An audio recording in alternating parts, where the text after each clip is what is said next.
Welcome to this journey through one of the most disturbing cases in history. Today we will delve into the shadows of the Appalachian Mountains, where three sisters built a reputation that would echo for generations. Martha, May, and Mabel. Three names that became synonymous with mystery and terror in the highlands of West Virginia. This video is a work of fiction created solely for entertainment purposes. Any resemblance to actual persons, living or dead, is purely coincidental. The Appalachian Mountains have always held secrets. Their dense forests and secluded valleys created the perfect setting for stories that defied comprehension. At the beginning of the 20th century, the region was a territory where state law competed with ancient codes, traditions that came from times when justice had other faces. Webster County was known for its coal mines and the toughness of its people. Entire families lived in cabins scattered across the hills, some so far apart that it took hours to reach the nearest town. It was in this setting that the three sisters grew up. Martha was the eldest, with clear eyes that seemed to read through people. May had a smile that concealed intentions impossible to decipher. Mabel, the youngest, possessed a sharp intelligence that compensated for her apparent fragility. Together, they formed a force that few could understand or confront. The family farm sat atop a hill, surrounded by centuries-old oak trees that groaned in the wind. The neighbors said that something was wrong with that property, a feeling that couldn't be explained simply by its isolation. The year 1908 marked the moment when the sisters began to attract attention. Travelers passing by the main road reported strange experiences. Some spoke of dinner invitations that ended inexplicably. Others mentioned business deals that went wrong soon after visiting that farm. But these were just whispers, stories told in dusty taverns, where men drank cheap whiskey and tried to make sense of what they had lived through. No one made direct accusations. After all, in a community where everyone depended on each other, pointing fingers could be dangerous. The sisters had a peculiar talent for herbalism. They knew every plant in those mountains, every root and every leaf. They prepared remedies that cured persistent fevers and pains that doctors couldn't alleviate. But they also created other mixtures, dark bottles kept on shelves that few were allowed to see. Their reputation grew in two opposite directions. To some, they were skilled healers. To others, they represented something far darker. The road that cut through the property was busy back then. Merchants carried goods between cities, miners sought new opportunities, adventurers pursued rumors of hidden wealth in the mountains. Many of these travelers stopped at the sisters' farm. Some never completed their journeys. County records show curious gaps, names that appear in one document and disappear without a trace in subsequent ones. Properties that changed hands without clear explanation, money that circulated through nebulous channels. The local sheriff was a man named William Thornton. He knew the stories, heard the rumors, but never found enough evidence. The laws of that time demanded concrete proof, testimony that no one was willing to give. Silence protected the sisters as much as isolation. When someone questioned her, Martha would respond with that penetrating gaze. May smiled in a way that chilled the blood. Mabel simply remained silent, and that silence spoke louder than any words. We know today that mountains like those hid much more than they appeared to. The rugged geography created pockets of isolation where different rules prevailed. Families developed their own versions of justice, their own codes, and the three sisters seemed to have written theirs with ink that no one could erase. The sisters' farm occupied approximately 80 acres of rugged land, with a barn that appeared to have been built decades before the main house. That barn held common farm tools, but it also had a cellar that few knew about. Those who occasionally worked for the sisters avoided asking about that underground space. There was an unspoken understanding that certain places should not be explored, certain doors should not be opened. The seasons shaped the routine in the Appalachian Mountains in brutal ways. Harsh winters isolated communities for weeks. Springs brought rains that turned roads into rivers of mud. Stifling summers made work in the mines even more unbearable. Autumn was harvest time, when everyone needed to secure provisions for the cold months. It was during one of these autumns that a cloth merchant named Henry Walsh passed through the sisters' farm. Henry was 42 years old and traveled regularly between Charleston and small inland villages. He carried imported silks, cottons, and threads, which he sold at a generous profit margin. His horse was limping slightly when he arrived at the sisters' property, and Martha was in the yard when he stopped. She offered the animal water and a place to rest. Henry accepted. Grateful for the hospitality in a region where distrust was the norm, May prepared a dinner of venison, potatoes, and homemade bread. The conversation flowed easily. Henry spoke about the changes he saw in the cities, the arrival of electricity in some places, and the automobiles that were beginning to replace horse-drawn carriages. The sisters listened with apparent interest, asking questions that demonstrated genuine curiosity. Mabel mentioned that they rarely received news from the world beyond the mountains. The night wore on with the crackling of the fireplace and stories that seemed harmless. Henry mentioned that he was carrying nearly $300 worth of goods, plus money to make purchases from suppliers along the way. It was a considerable sum for 1909, enough to buy several small properties in that region.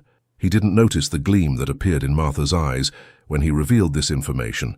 May served more homemade wine, insisting it was a special family recipe. The dark liquid tasted sweet, with notes of wild berries that grew on the hillsides. Henry's conversation began to slur after the third glass. His words became jumbled. His thoughts lost connection.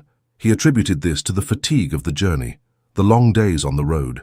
Mabel suggested he stay and sleep instead of continuing through the night. It would be dangerous to travel in the dark, especially with a lame horse. Henry agreed, his conscience already too clouded to question the sudden generosity.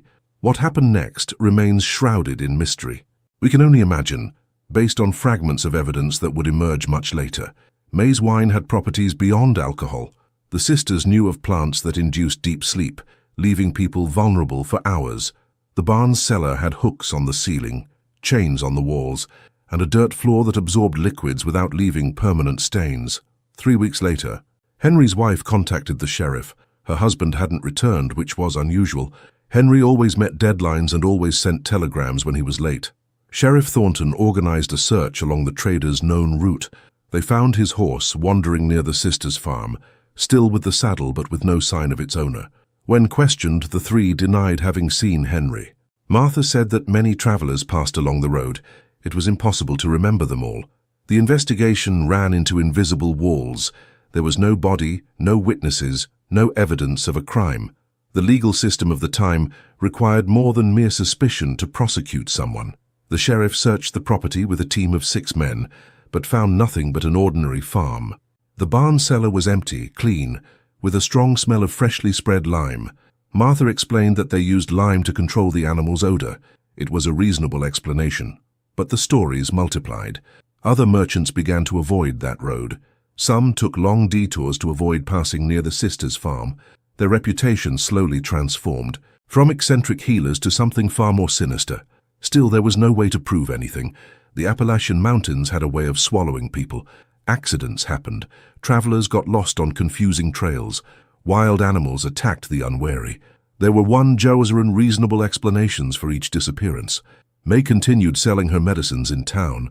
Mabel attended church every Sunday, always well-dressed and polite. Martha managed the farm with impressive efficiency, her fields producing more than much larger neighboring properties. They paid their taxes on time, greeted neighbors cordially, and never caused open trouble. It was this normalcy that protected them. No one wanted to believe that women so integrated into the community could be responsible for the dark whispers that circulated through the taverns. The autumn of 1910 brought early frosts. The trees lost their leaves earlier, leaving the mountains skeletal under grey skies. It was around this time that a Charleston newspaper published an article about travelers disappearing on backroads. The text didn't mention specific names, but it described a disturbing pattern. Always lone men, always carrying money or valuable goods, always in the same region of Webster County.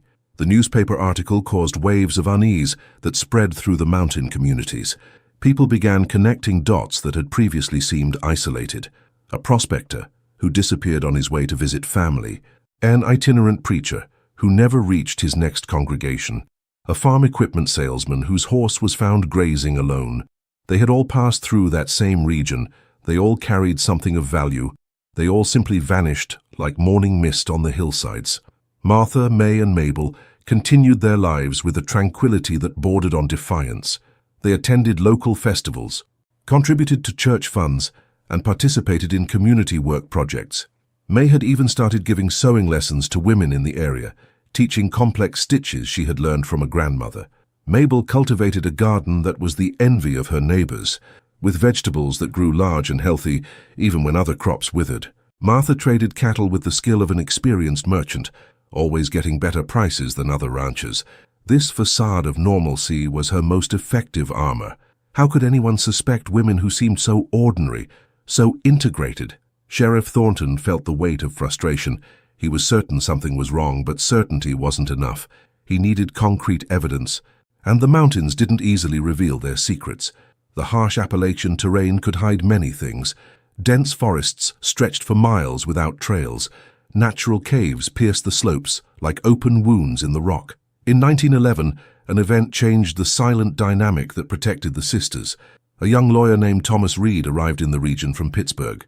He had been hired by the family of 3 men who had disappeared on different trade routes, but all converging on that area of Webster County. Thomas was not from the mountains. He wore well-tailored suits, spoke with an urban accent, and carried a leather briefcase full of organized documents. He represented a type of authority that did not bow to the silent codes of rural communities. Thomas spent weeks interviewing residents, examining county records and mapping the last known locations of the missing men. He discovered that many had mentioned plans to stop at the sisters' farm. Some had even left messages saying they would accept hospitality there.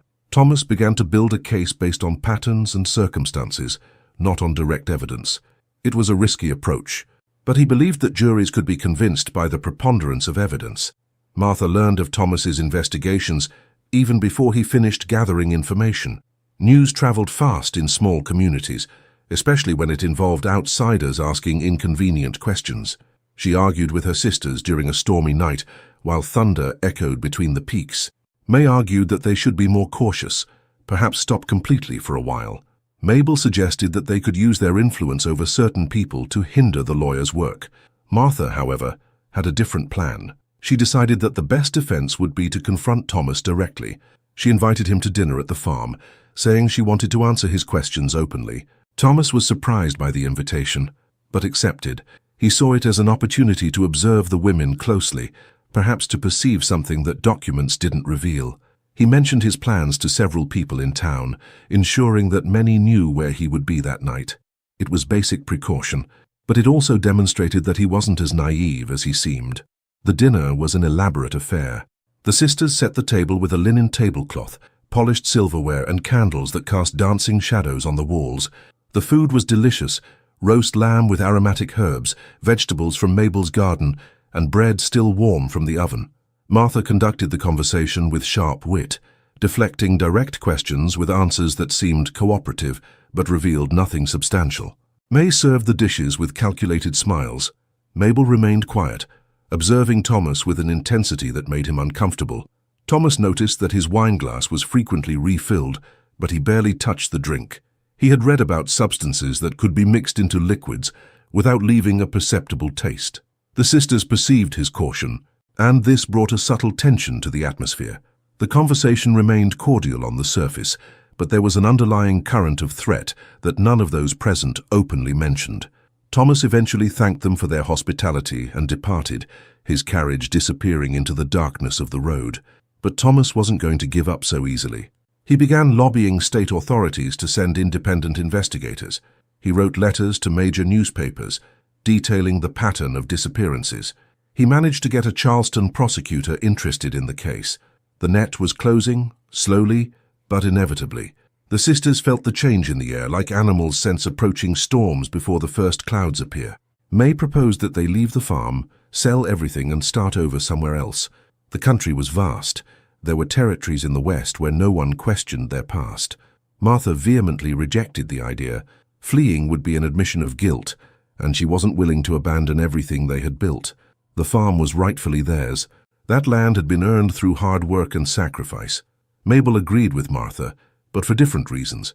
She believed they could manipulate the situation to their advantage, using connections they had developed over the years. The spring of 1912 brought torrential rains that turned rivers into raging torrents. A particularly severe flood hit the region, destroying bridges and isolating several communities. It was during this flood that something unexpected happened. A landslide on the property adjacent to the sisters' farm exposed part of a ravine that was normally hidden by dense vegetation. A farmer, inspecting damage to his fences, noticed something strange in the disturbed earth. Bones were emerging from the mud. Initially, the farmer thought they were animal bones, but something about their shape made him pause. He called other neighbors, and together they began to carefully dig. What they found chilled the blood of men accustomed to the harshness of life in the mountains. They were human remains, multiple sets of them, buried in a way that suggested haste and carelessness. Decaying clothes still covered some bones. With metal buttons and buckles that had withstood the test of time, Sheriff Thornton was called in immediately. He arrived with a larger team, including the Charleston prosecutor whom Thomas had persuaded to investigate. The excavation revealed at least 5 sets of remains, possibly more. The location was technically on property adjacent to the sisters' farm, but close enough to raise serious questions. Preliminary examinations of the bones showed disturbing signs: fractures that appeared to have been caused by blunt instruments, marks on ribs that suggested puncture wounds. News of the discovery spread like wildfire. The community was thrown into shock and horror. People who had lived with the sisters for years wondered how they hadn't noticed the signs. Others remembered strange moments, lingering glances, uncomfortable silences, invitations that now seemed laden with sinister meaning. The social fabric of the region began to disintegrate under the weight of the revelation. Martha, May, and Mabel were taken in for questioning the morning after the discovery. Sheriff Thornton arrived with 6 deputies, a show of force that made the seriousness of the situation clear. The sisters didn't resist, they didn't protest. They simply grabbed their coats and walked silently to town. Throughout the journey, Martha kept that penetrating gaze fixed on the landscape, while May murmured something inaudible, and Mabel remained motionless like a marble statue. The interrogation lasted for hours. Thomas Reed was present, along with the prosecutor and 2 state officials who had traveled specifically for the case. They asked questions about each missing traveler, about the proximity of the farm to the location of the remains, about the substances May prepared, about the cellar of the barn. Martha answered everything in a calm voice, never contradicting herself, never admitting anything beyond what everyone already knew. She was a farmer, her property was in that region, travelers passed through frequently. She had no control over where neighbors buried things on their land. The defense was simple but effective. The bodies were not in their possession. There was no physical evidence connecting the sisters to the remains. No one had seen them commit any crime. Everything was circumstantial, based on suspicion and coincidence. The 1912 legal system demanded more than that for a conviction, especially in a case that would attract so much attention. May and Mabel followed Martha's strategy, answering minimally, never voluntarily giving up information, maintaining a composure that frustrated the investigators. Thomas knew he needed more. He returned to the farm with a search team, this time with official authorization to scour every inch of the property. They spent 3 days digging, examining, searching for any evidence that could seal the case. They found bottles with unknown liquids, dried plants hanging in the attic, common farm tools, but nothing that proved murder. The barn's basement had suspicious marks on the beams, but marks could have 1,000 innocent explanations. The soil had been disturbed several times, but farms always have disturbed soil. Thomas's frustration grew proportionally to his certainty of guilt. He had a clear pattern, a consistent geographical location, multiple disappearances linked to that area. But juries didn't convict based on patterns. They needed tangible evidence, confessions, eyewitnesses. And the Appalachian Mountains produced none of those things. The community was divided. Some firmly believed in the sisters' guilt, others argued they were victims of mass hysteria. After all, women alone always attracted suspicion in societies where female independence was viewed with distrust. The prosecutor decided to take a risk. He took the case to trial based on circumstantial evidence, hoping that a local jury would understand the nuances of the situation. It was a controversial decision that divided public opinion. Newspapers in larger cities covered the case with sensationalism typical of the time, creating narratives that had little relation to real facts. Some portrayed the sisters as mountain witches, others as entrepreneurs unjustly persecuted by an ignorant community. The trial began in September 1912, as the leaves began to change color on the hillsides. The courtroom was packed with people who had traveled from distant counties to attend. Martha, May, and Mabel sat side by side, conservatively dressed, hair tied back, expressions serene. Their lawyer was an elderly man named Edmund Price, known for defending impossible cases with brilliant rhetoric. He attacked each point of the accusation with surgical precision. Where were the witnesses? No one saw the sisters killing anyone. Where was the proof that the remains had any connection to them? The land where they were found didn't belong to them. How could they prove that May's bottles contained poisons and not just home remedies? Every farmer in the region had similar bottles. Why assume that ordinary tools had been used for sinister purposes? Edmund Price built reasonable doubt brick by brick until he created an insurmountable wall for the prosecution. Thomas Reed testified about his findings, about the pattern he identified, but under cross-examination by the defense, he had to admit that patterns were not evidence. Yes, multiple people disappeared in that region.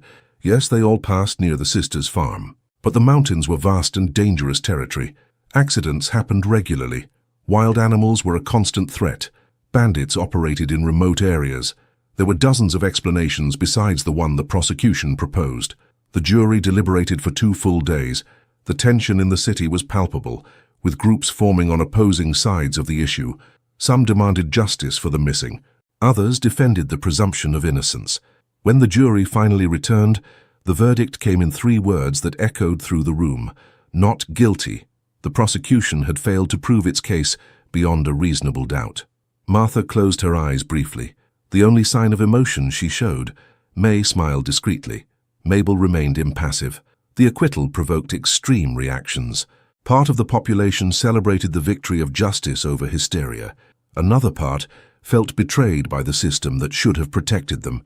Sheriff Thornton left the courtroom with a defeated expression, knowing he could never build a better case than that. Thomas Reed left for Pittsburgh days later, carrying the bitterness of a lost battle. The sisters returned to their farm, free to continue their lives. But freedom came at an unseen price. Their reputations were irreparably tarnished. Neighbors who had once traded with them now avoided contact. Women who had attended May's sewing classes stopped coming.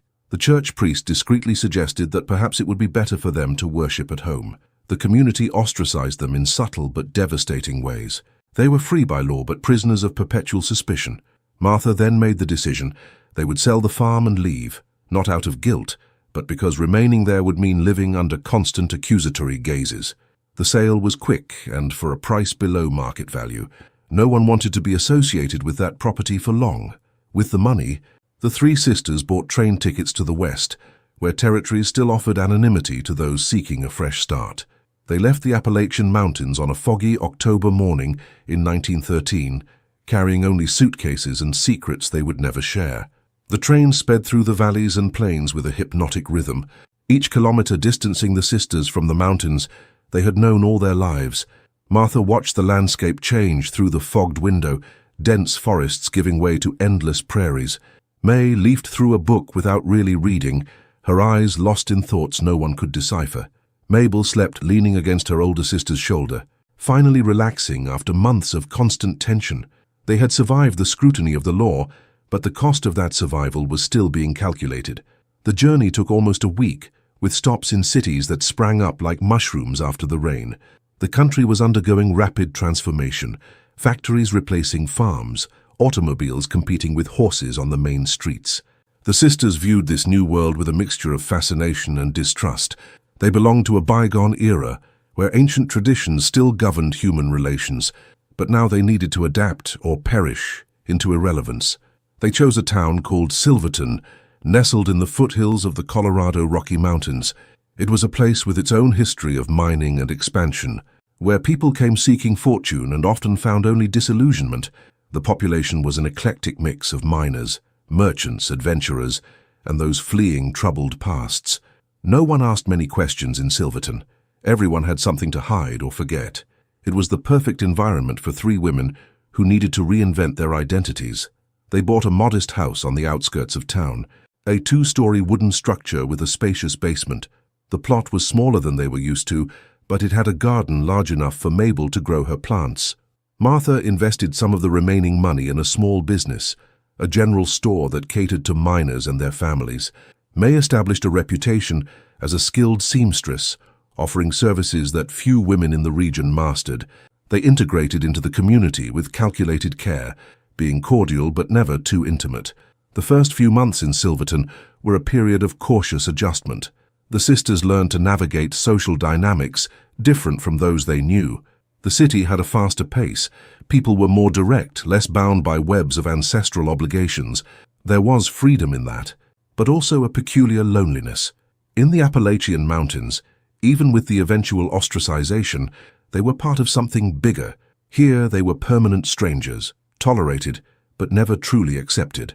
Martha observed customers in her shop with meticulous attention. She studied behavioral patterns, identifying who had money, who was desperate, who could be manipulated. Old habits were hard to break, and Martha had never been one to give things up easily.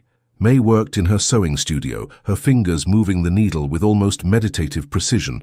She also observed, listened to conversations, and memorized details that others would consider insignificant. Mabel began frequenting the local library, absorbing knowledge about botany, chemistry, and medicine. Her garden flourished with species that were not native to the region, plants that she cultivated for specific purposes. In 1914, Europe plunged into a war that would eventually engulf the world. News arrived through newspapers and telegrams, stories of distant battlefields and death on an industrial scale. The war seemed unreal to the inhabitants of Silverton, a tragedy unfolding in a parallel dimension. But the war had ways of reaching even the most remote places. Prices rose, goods became scarce, and men began to leave for military training camps. Martha's shop thrived on scarcity. She had a knack for securing goods when others couldn't, for negotiating favorable terms, for seizing opportunities the war created. Some whispered that her methods were questionable, that she profited from the suffering of others. Martha ignored these criticisms. Business was business, and morality was a luxury she could never afford. May expanded her sewing services, repairing military uniforms and creating clothing for women whose husbands were overseas. Mabel continued her botanical studies, developing remedies to alleviate the pain and anxieties amplified by the war. It was during this period that the sisters met Samuel Garrett. He was a mining engineer, a 35-year-old man with scars on his hands and eyes that had seen too much. Samuel had a reputation as a loner, someone who preferred the company of rocks and dynamite to that of other humans. He began frequenting Martha's store, buying supplies weekly, always polite but distant. Martha noticed that he carried considerable money, that his clothes were of superior quality to those of most miners, and that he seemed to have no family or close connections. The conversations between Martha and Samuel began superficially, comments about the weather and prices. Gradually, they evolved into more substantial discussions. Samuel spoke about gold veins he had found in private explorations, about plans to open his own mine when he had accumulated enough capital. Martha listened with an interest that seemed genuine, asking intelligent questions that impressed the engineer. He was not used to women who understood geology and mineral economics. He began to see Martha not only as a businesswoman, but as an intellectual equal. May viewed the growing interest between Martha and Samuel with some apprehension. She knew her sister too well. She knew how Martha operated, how she identified opportunities and exploited them without hesitation. Mabel, on the other hand, saw Samuel as a potential problem. Lonely men with money were always complicated. They didn't have social networks to hold them back, but they also didn't have anyone who would notice if they disappeared. It was a risky equation that required careful evaluation. Samuel began to have dinner at the sisters' house occasionally. He enjoyed their company, the intelligent conversation and the well-prepared food. Martha had a way of making him feel special, of showing interest in his stories without seeming flattering. May contributed with discreet charm, always attentive to the guests' needs. Mabel remained quiet most of the time, but when she spoke, her observations were insightful and memorable. On a particularly cold winter night in January 1915, Samuel mentioned that he had made a significant discovery. He had found a vein of gold on abandoned property a few miles from town. No one else knew about it. He had kept it a secret while trying to acquire mining rights. With luck and the right investment, it could make him a very rich man. Martha asked how much money he estimated the vein contained. Samuel laughed and said it was difficult to calculate precisely, but it would easily be worth more than $10,000, possibly much more. The number hung in the air like a bell that had just rung. $10,000 was a considerable fortune, enough to guarantee financial security for the rest of their lives. Martha exchanged a quick glance with May, a silent communication they had developed over decades. Mabel watched Samuel with renewed intensity, assessing, calculating. Samuel didn't notice the subtle change in the atmosphere, continuing to talk about his plans, about how good it would be to have trustworthy partners to help with the venture. Martha proposed that they invest in Samuel's project. They had some money saved, not much, but enough to help with initial costs. In return, they asked for a share of the profits. Samuel was surprised by the offer, but also flattered. It was validation of his discovery, recognition of his talent. He agreed to form a partnership, sealing the deal with a handshake and a toast with whiskey that May served in crystal glasses that had belonged to their mother. The following weeks were filled with intense planning. Samuel mapped the mine, calculated equipment costs, and projected extraction schedules. Martha contributed expertise in financial management. May offered organizational skills, and Mabel suggested methods for testing the purity of the ore. They worked well together, each complementing the other's abilities. Samuel began to talk about a future that included the three sisters, not just as business partners, but as his chosen family. But there was a problem Samuel didn't realize. The sisters didn't have real money to invest. Martha's offer had been bait, a way to get close, to create emotional dependence and expectations.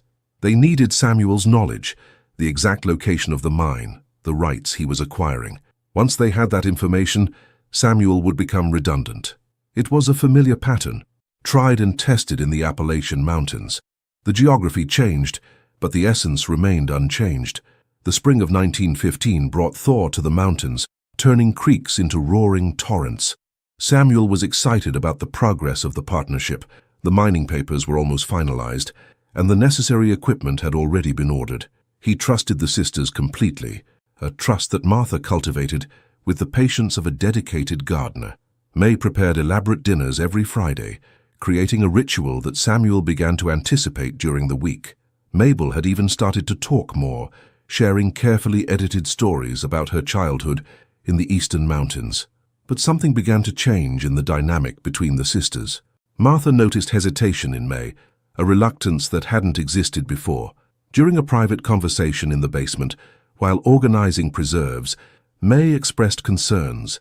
Samuel was different from the others. He genuinely cared about them, saw them as people and not just as a means to an end.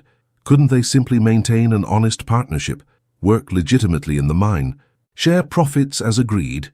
Martha remained silent for a long moment, surprised by the suggestion. It was the first time May had questioned their methods so directly. Mabel entered the conversation with a pragmatic perspective. They didn't have real capital to invest. Samuel would eventually find that out. When he did, the partnership would crumble, and they would be left with nothing. Worse, he could ask questions about their past, investigate where they came from, why they left West Virginia. Secrets had a way of emerging when people felt betrayed. The logic was impeccable, but May still resisted. There was something about Samuel that touched a part of her she thought she had buried years ago, some spark of humanity that persisted despite everything. Martha had to make a difficult decision.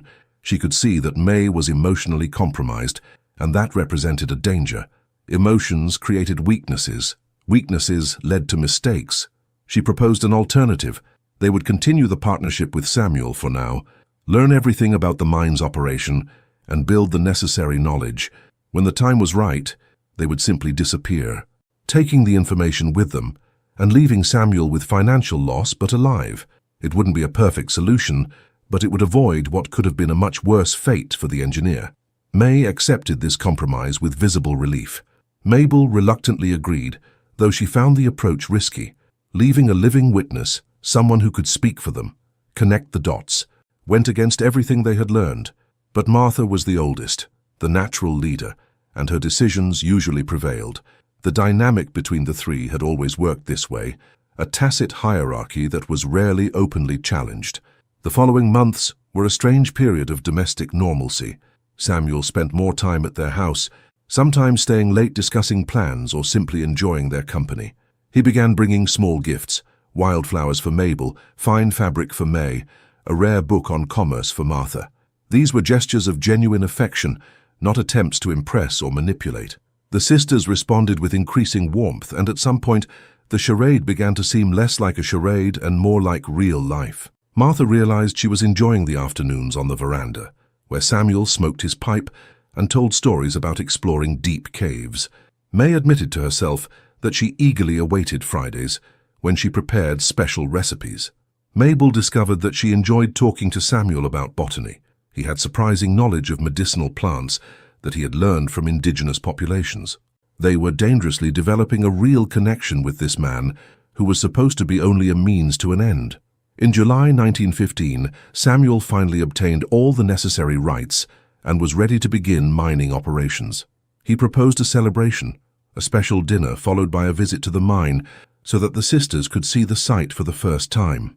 Martha agreed, knowing that this would be an opportunity to assess the true value of the discovery. If the vein was as rich as Samuel claimed, they would have a decision to make. If it was an exaggeration or an illusion, they could simply end the partnership amicably. The visit to the mine was eye-opening. The site was located in an isolated valley, surrounded by rock walls and accessible only by a narrow trail. Samuel had done extensive preparatory work, excavating the initial tunnel and installing wooden supports. He showed his sisters the vein of gold he had discovered, a golden line snaking through the grey rock. Martha touched the precious metal, feeling the weight of possibilities. May watched Samuel's enthusiasm as he spoke of the future they would build together. Mabel mentally calculated how much work would be needed to extract a significant quantity of gold. Samuel explained that they would need to hire additional workers, buy more sophisticated equipment, and establish a processing system. All of this required substantial initial investment, more than he alone could provide. It was at this point that Martha should have revealed that she didn't have the promised funds. But when she opened her mouth to speak, May interrupted her. She suggested that they could sell the shop and invest all the money in the mine. It was a risky bet, but if the vein was as rich as it seemed, it would be worth it. Martha was surprised by the suggestion. Selling the store meant making a complete commitment, burning bridges of retreat. But she also saw the logic. If they were truly changing course, trying to live differently, it required total commitment. They couldn't keep one foot in each world. Samuel was moved by the demonstration of faith, embracing each of the sisters with genuine gratitude. At that moment, under the blue Colorado sky, something fundamentally changed in their trajectory. The following months were filled with hard work. Martha sold the shop for a fair price and invested the money in the mining operation. May closed her sewing workshop to dedicate herself to managing the mine. Mabel applied her knowledge of chemistry to improve extraction processes. Samuel worked side by side with them, teaching, learning, building something that was bigger than any one of them individually. For the first time in their lives, the sisters were creating something legitimate, something they could be proud of. The mine began to yield results. Not the immediate fortunes Samuel had imagined, but a steady stream of gold that, when sold, provided a respectable income. They hired 3 trustworthy workers, established efficient routines, and carefully expanded operations. The partnership thrived not only financially, but also emotionally. Samuel proposed to Martha on a cold November night, offering her a simple gold ring he had melted down himself from their ore. Martha looked at the ring, then at Samuel, then at her sisters. May smiled with tears in her eyes. Mabel nodded in silent approval. Martha said yes, a word she never imagined saying, a commitment she never thought she would make. The wedding was a small ceremony in a local church, with few guests but much meaning. The sisters wore dresses that May had specially sewn. Samuel wore a suit he had saved for important occasions. The priest who married them commented that he had never seen a couple who seemed so right for each other. Life that followed was strangely ordinary. Martha and Samuel lived in the main house. May and Mabel kept their own rooms, but shared meals and responsibilities. The mine continued to produce, not making them rich, but providing comfortable stability. They became a respected part of the Silverton community, known for honest work and integrity in business. People who initially viewed the sisters with suspicion began to accept that perhaps they had misjudged them, that perhaps these women from the East were just what they appeared to be. But the past never truly disappears. It remains buried, waiting for the right moment to resurface. The years 1916 and 1917 brought profound changes not only for the sisters, but for the entire world. The war in Europe intensified, consuming resources and lives on a scale that defied comprehension. The United States eventually entered the conflict, and even in Silverton, a remote mountain town, the effects were felt. Men left for distant battlefields, women assumed roles that were once exclusively male, and the entire economy reoriented itself to support the war effort. The sisters and Samuel's mind thrived in this environment, as precious metals were always needed, war or peace. Martha had adapted to the role of wife to her own surprise. She discovered comfort in the shared domestic routine, in the constant presence of someone who genuinely cared about her well-being. Samuel was a caring husband, respecting her opinions and valuing her contributions to the mine's management. They developed a partnership that went beyond the role, something Martha had never experienced. For the first time, she understood what other women meant when discussing marriage. It wasn't imprisonment or obligation, it was collaboration between equals. May blossomed in a different way. Freed from the constant pressures of maintaining facades, she rediscovered a passion for crafts. She began making elaborate quilts, pieces that told stories through patterns and colors. Each quilt was a unique work of art, and she soon developed a reputation beyond Silverton. Women from neighboring towns commissioned her creations, willing to pay premium prices for work that combined beauty with profound meaning. May had found a form of expression that was entirely her own, untainted by the shadows of the past. Mabel continued her botanical studies with renewed dedication. She transformed the basement of her house into an improvised laboratory, where she conducted experiments with plant extracts and chemical compounds. Her goal had completely changed. Instead of developing substances to incapacitate or harm, she focused on medicines that healed and alleviated suffering. Mabel began supplying remedies to the local doctor, who was impressed by the effectiveness of her preparations. She had a genuine talent for pharmacology, knowledge that was finally being used for constructive purposes. The lives of the three sisters had transformed so completely that at times they seemed to be living other people's lives. The memories of the Appalachian mountains, of travelers who never completed their journeys, of the trial and the escape, everything seemed to belong to a different chapter, written by versions of themselves that no longer existed. Martha rarely thought about those days, and when she did, it was with discomfort that she quickly suppressed. May had occasional nightmares, waking up sweating and trembling, but Samuel was always there to comfort her. Without asking questions, she couldn't answer. Mabel dealt with the past through obsessive work, keeping her mind too occupied to wander into dangerous territory. In 1918, influenza began to sweep across the country with devastating fury. The pandemic killed more people than the war, making no distinction between young and old, rich and poor. Silverton was not spared. Entire families fell ill. The local doctor was overwhelmed, and limited hospital resources were quickly exhausted. It was during this crisis that Mabel took on the role of community healer. Her remedies didn't cure the flu, but they relieved symptoms, reduced fevers, and helped patients breathe better. She worked tirelessly, visiting the sick, preparing medicines, and offering comfort where formal medicine failed. Martha and May supported Mabel as best they could. Martha organized a food distribution system for quarantined families. May sewed fabric masks even before medical authorities recommended their widespread use. Samuel used contacts to obtain scarce medical supplies. Their home became an informal crisis response center, a place where the community knew they could seek help. The work was physically and emotionally exhausting, but it was also redeeming. Each life saved, each family helped, seemed to balance something in the moral accounting the sisters silently kept. The pandemic eventually passed, leaving deep scars, but also revealing unexpected strength in ordinary people. Silverton had lost nearly 50 residents, a significant number for a small town. The survivors emerged changed, more aware of the fragility of existence, more appreciative of human connections.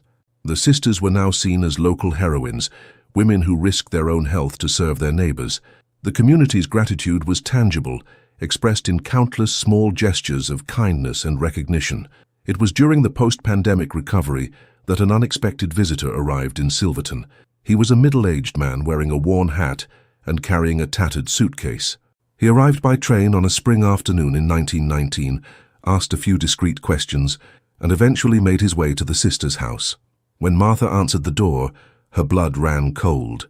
The visitor was a journalist from West Virginia, a man who had covered their trial years before.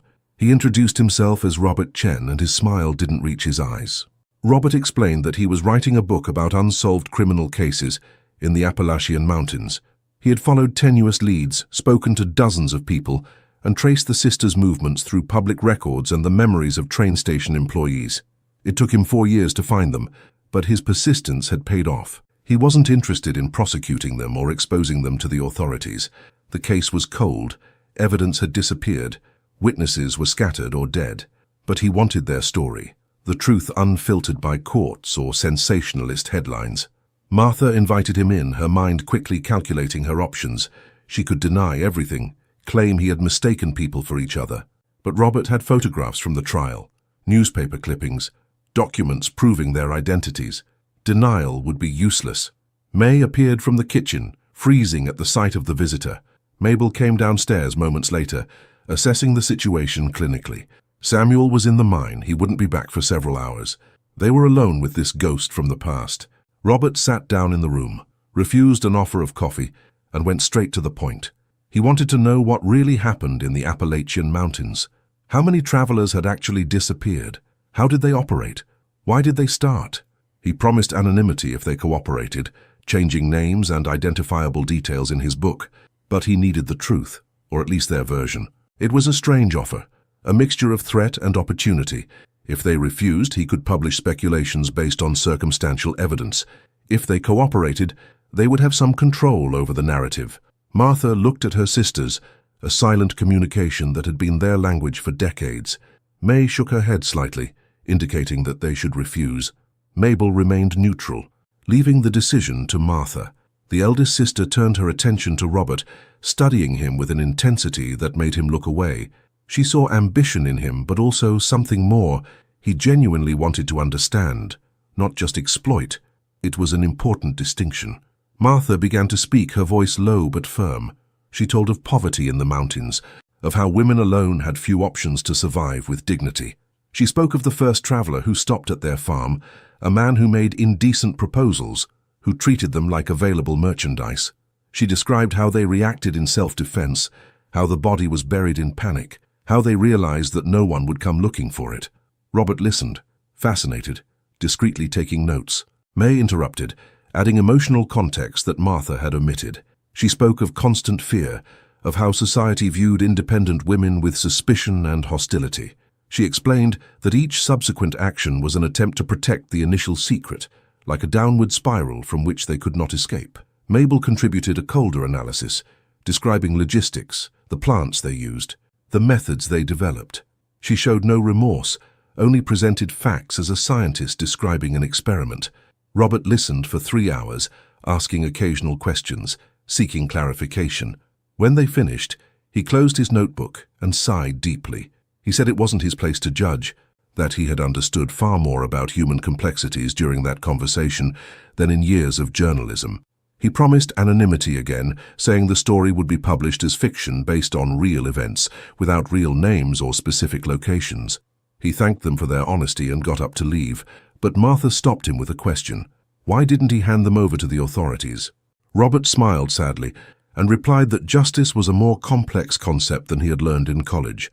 He had seen the sisters working during the pandemic, heard stories about lives they saved, witnessed the redemption they lived. Destroying that now would serve no useful purpose. The dead wouldn't return, and the women before him were fundamentally different from those who had committed crimes years ago. Sometimes, he said, true justice was allowing changed people to live redeemed lives. Robert left on the next train, carrying a story he promised to tell with respect and sensitivity. The sisters were emotionally exhausted, confronting a past that drained energy they didn't know they possessed. When Samuel returned from the mine that night, he found the three of them sitting silently in the dark room. He asked what had happened, but Martha only shook her head and asked him to leave them alone for a moment. Samuel respected her request, worried but confident they would share when they were ready. That night, the three sisters had a conversation they had been putting off for years. They discussed whether they should tell Samuel the truth about the past. May argued that he deserved to know, that a relationship built on omissions wasn't genuine. Mabel believed that some secrets were better kept, that unnecessary knowledge would only cause pain. Martha was torn, seeing merit in both arguments. The decision wasn't made that night, nor the next. It was an issue that would remain unresolved, hanging over them like a cloud that never completely dissipated. The following years brought transformations that no one could have predicted. The 1920s arrived with new energy, an era of jazz and prosperity, automobiles filling streets once dominated by horses, radios transmitting voices across impossible distances. Silverton grew, its population doubling as news of mining opportunities attracted more families. The mine that Samuel and his sisters operated expanded significantly, now employing over 20 workers and producing volumes that exceeded even the most optimistic initial projections. Martha had become a respected figure in the region's business circles. She had a natural talent for negotiation, knew when to push and when to back down, and understood the psychology of buyers and sellers. Other mine owners frequently sought her advice, and she became an informal consultant for several operations. This success brought financial comfort that the sisters had never known. They could buy fine clothes, decorate their house with quality furniture, and even hire domestic help for heavier tasks. May had published a small book on sewing techniques and quilt design. The publication was modest, printed by a local publisher, but it garnered surprising attention. Women from all over Colorado and neighboring states ordered copies, wrote letters asking for advice. Some even traveled to Silverton to study with her in person. May established a small craft school, teaching groups of 4 or 5 students at a time. She discovered that she loved teaching, sharing knowledge in ways that enriched other people's lives. Mabel had become a recognized authority on herbal medicine. The local doctor, Dr. Harrison, frequently consulted her about alternative treatments for conditions that conventional medicine could not adequately resolve. They developed a productive collaboration, combining modern scientific approaches with traditional plant knowledge. Mabel even began documenting her findings in detailed notebooks, considering eventually publishing her research for the benefit of the wider medical community. The relationship between Martha and Samuel had matured into something deep and complex. They not only loved each other, but understood each other in ways that transcended words. Samuel had noticed shadows in Martha's past, moments she didn't talk about, episodes that caused that occasional distant look.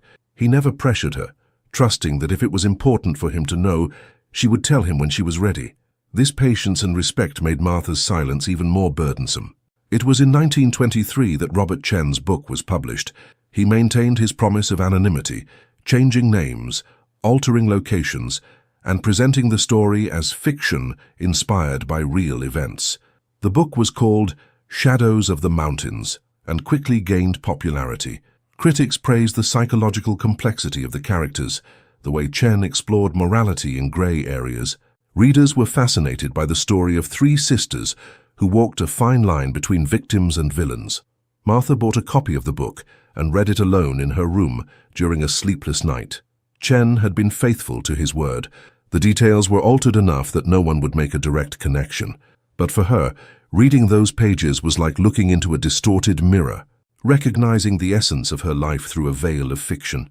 She cried for the first time in years, not exactly out of remorse, but out of recognition of the weight she carried, of the interrupted lives, of the choices that could not be undone.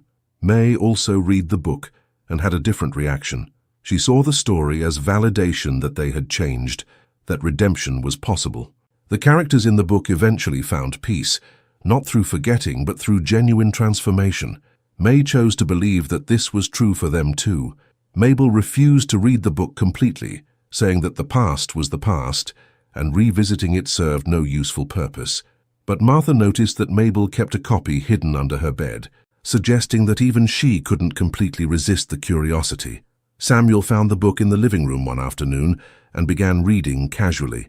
He became absorbed in the narrative, finishing the entire volume in 2 days.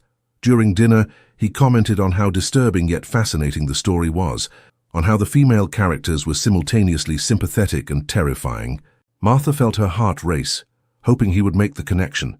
But Samuel simply said he appreciated fiction that explored moral complexity and continued eating. Life continued at its steady pace. Silverton prospered. The mine produced, the sisters aged gracefully. Martha noticed strands of silver in her dark hair, fine wrinkles around May's eyes, how Mabel's hands grew stiff on cold mornings. They were entering a different phase of life, where the past should be a distant memory and the future should be about consolidating legacy. But there are legacies that cannot be consolidated, only carried.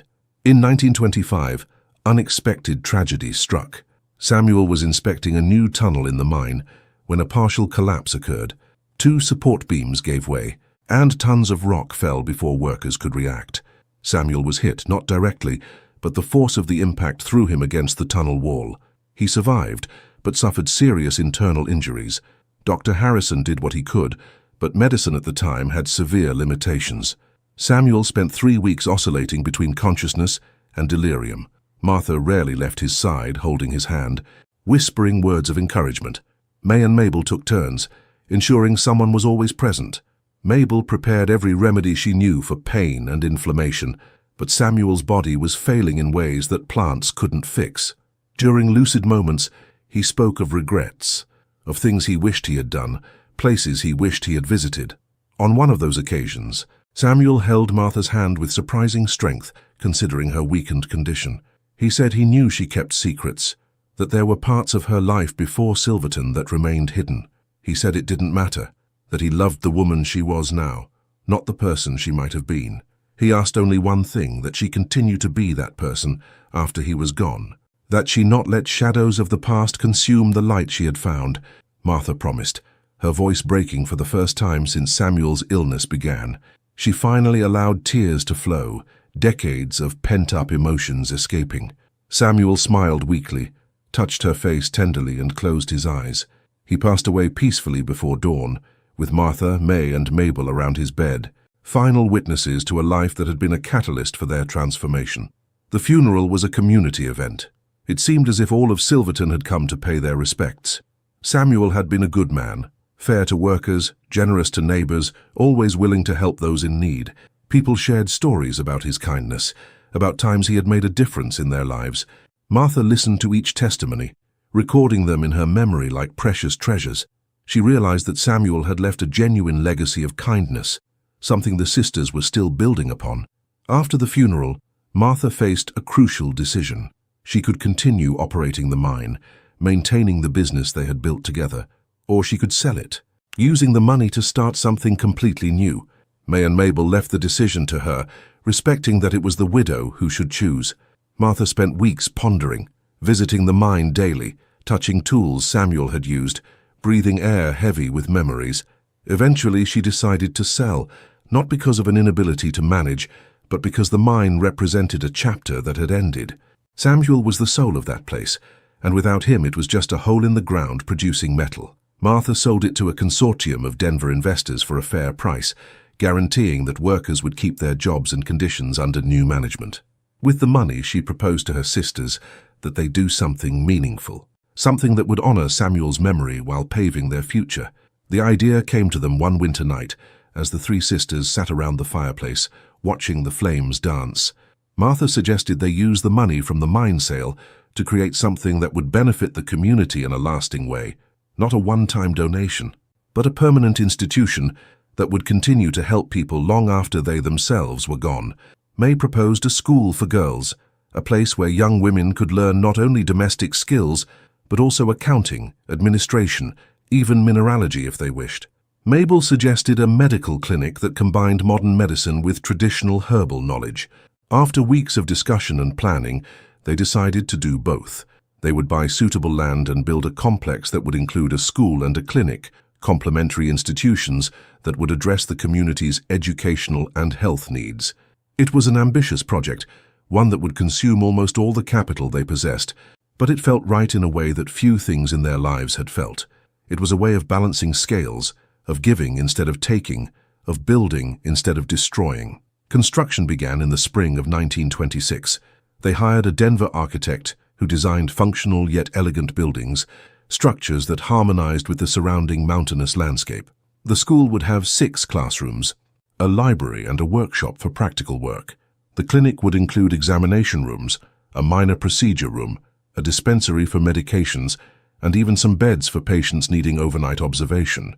Martha oversaw the budget and schedule, May planned the educational curriculum, and Mabel organized medical supplies and established treatment protocols. Progress was slow but steady. Local workers were hired, providing well-paying jobs for months during the construction. The community watched with growing interest, initially skeptical about the project's viability, gradually believing that perhaps it would actually happen. The sisters visited the construction site daily, consulting with supervisors, resolving problems that inevitably arose, maintaining momentum when challenges threatened to derail the schedule. During this time, Martha received an unexpected letter. It was from a woman named Elizabeth Thornton, daughter of the former sheriff, who had investigated the sisters in West Virginia. Elizabeth explained that her father had recently passed away, leaving behind diaries that documented unsolved cases from his career. Upon reading these diaries, she discovered extensive notes about the sisters, observations that her father had never shared publicly. Elizabeth wasn't making accusations. She simply wanted them to know that someone had understood, even if they couldn't prove it. Martha read the letter several times, her hands trembling slightly. Elizabeth wrote that her father, Sheriff Thornton, had spent years after the trial reflecting on the case. He believed the sisters were guilty, but also recognized that they were products of brutal circumstances, women doing what they felt necessary to survive in a hostile world. He had chosen not to pursue the case after the acquittal, not for lack of evidence, but because he believed that justice sometimes meant allowing people to change. Elizabeth ended by saying that she shared her father's perspective and wished the sisters peace in their lives. Martha showed the letter to May and Mabel. May wept silently, touched by the unexpected compassion of a man they had only seen as an antagonist. Mabel remained stoic, but Martha noticed how her hands gripped the edge of the table. They discussed responding, but decided that silence was best. Some conversations didn't need to happen. Some acknowledgements were more powerful when left unspoken. Martha kept the letter in a box with other important documents, a reminder that even in the darkest moments, she had witnessed humanity. The school and clinic opened in September 1927, a ceremony that drew nearly the entire population of Silverton. The mayor gave a speech praising the sisters' vision and generosity. Dr. Harrison spoke about the clinic's potential to revolutionize healthcare in the region. Several women who had studied with May expressed gratitude for the education they had received and enthusiasm at seeing similar opportunities offered to others. The sisters themselves spoke briefly, Martha thanking the community for embracing them, May dedicating the school to all women who dreamed of possibilities beyond those defined by tradition, and Mabel expressing hope that the clinic would save lives and alleviate suffering. In the following months, both institutions thrived. The school enrolled 40 students in its first year, young women eager to learn skills that would open previously closed doors. May personally taught several classes, discovering a vocation for education she had never fully explored. Martha managed administrative aspects, ensuring the school had the necessary resources and qualified teachers. The clinic saw dozens of patients weekly, Mabel working alongside Dr. Harrison and 2 nurses they hired. Treatments were offered at affordable prices and completely free for those who could not afford them. Success stories began to pile up. A woman who learned accounting in school landed a job at a bank in a larger city. A patient with a chronic skin condition that no conventional treatment had cured found relief through Mabel's herbal ointments. A young woman who had never considered education beyond the basics discovered a passion for literature and won a scholarship to university. Each story was validation, evidence that the sisters' investment was producing immeasurable returns in transformed lives. But not everything was perfect.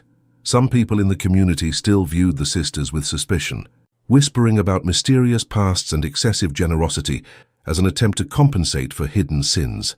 There were those who argued that women without families of their own should not be educating young people, that herbal knowledge was dangerously close to witchcraft. These voices were in the minority, but they were heard occasionally, reminders that acceptance was never complete or universal. Martha handled criticism with a grace honed over decades. She didn't defend herself, she didn't argue, she simply continued working. She let the results speak for themselves. May was more sensitive, hurt by unfair comments, but she learned to channel them into greater dedication to teaching. Mabel completely ignored them, too focused on medical research to worry about the opinions of people who didn't understand science or compassion. In 1929, the world was shaken by an economic collapse that would come to be known as the Great Depression. Financial markets crumbled, banks closed, businesses failed, and unemployment reached catastrophic levels.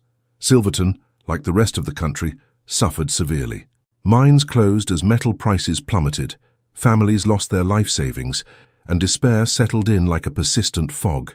The sisters' school and clinic faced immense challenges as funds dwindled and demands increased. Martha had to make difficult choices. They reduced their own salaries to zero, living off the limited savings they had left. They cut non-essential expenses, sought donations from any available source, and even sold some personal belongings to keep their institutions running. The school reduced the number of classes offered, but kept its doors open. The clinic began accepting payment in the form of goods or services when patients had no money. It was a period of survival, a test of commitment that would reveal whether their mission was genuine or merely performative. The sisters proved it was genuine.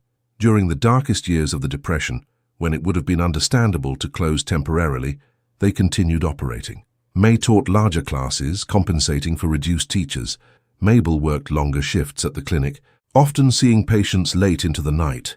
Martha begged, negotiated, improvised, finding resources where there seemed to be none. The community eventually recognized their sacrifice, and those who had something began to contribute, creating a network of mutual support that sustained institutions through impossible times. It was during this period that Martha fell ill. It began with fatigue, which she attributed to overwork, then progressed to a persistent cough that did not respond to Mabel's treatments. Dr. Harrison insisted on a thorough examination, and the diagnosis was grim. Martha had tuberculosis, a disease that devastated many during that era, particularly those weakened by stress and deprivation. The available treatment was limited, mainly rest and proper nutrition, luxuries difficult to justify when so many depended on it. Martha resisted the diagnosis. With characteristic stubbornness, she continued working, insisting there was much to do and little time to rest. But the body has limits that willpower cannot transcend. Her strength visibly diminished, her cough became more severe, and eventually May and Mabel had to intervene. They took over Martha's responsibilities, forced her to stay in bed, and applied all the medical knowledge they possessed. Mabel prepared special teas, fortifying tonics, anything that could help. May sat beside the bed, reading aloud, or simply holding her sister's hand. During those days of forced convalescence, Martha had time to reflect on their life's journey. She thought about the Appalachian mountains where it all began, the choices they made, and the consequences they bore. She thought about Samuel and the unexpected love that transformed everything. She thought about the school and clinic, a tangible legacy that would continue to help people long after they were gone. There were regrets, certainly, but there was also redemption. Not complete redemption, because some things cannot be completely redeemed, but enough to bring peace. May spent sleepless nights caring for Martha, refusing to let nurses take over completely. It was just the three of them now, as it had always been at heart, and May wouldn't waste any precious moments. They talked about cherished memories, revisiting the good times while carefully avoiding the dark ones. They spoke of how Mabel discovered a passion for plants at a young age, how May always had a talent for creating beauty with her hands, how Martha possessed a sharp mind that could have taken her far under different circumstances. Mabel maintained a rigorous routine between the clinic and home, refusing to let any responsibility slip. She was more emotionally reserved than the others, but Martha saw profound love in every caring gesture, every precisely prepared medicine, every concerned look. The three sisters had spent decades together, survived things that would destroy most people, and emerged on the other side fundamentally changed, but still connected by unbreakable bonds. Martha's recovery was slow but steady. The tuberculosis didn't completely disappear, becoming a chronic condition that she would learn to manage for the rest of her life. But she improved enough to resume some activities, albeit at a more moderate pace. The sisters adjusted their division of labor, each taking on parts that best suited their current abilities. Martha focused on strategic planning and fundraising. May expanded educational programs. Mabel continued medical research and patient care. The following years brought gradual stability as the country slowly emerged from the Depression. Silverton did not fully return to its former prosperity, but it found a new equilibrium. The school and clinic had become pillars of the community, institutions upon which future generations would be built.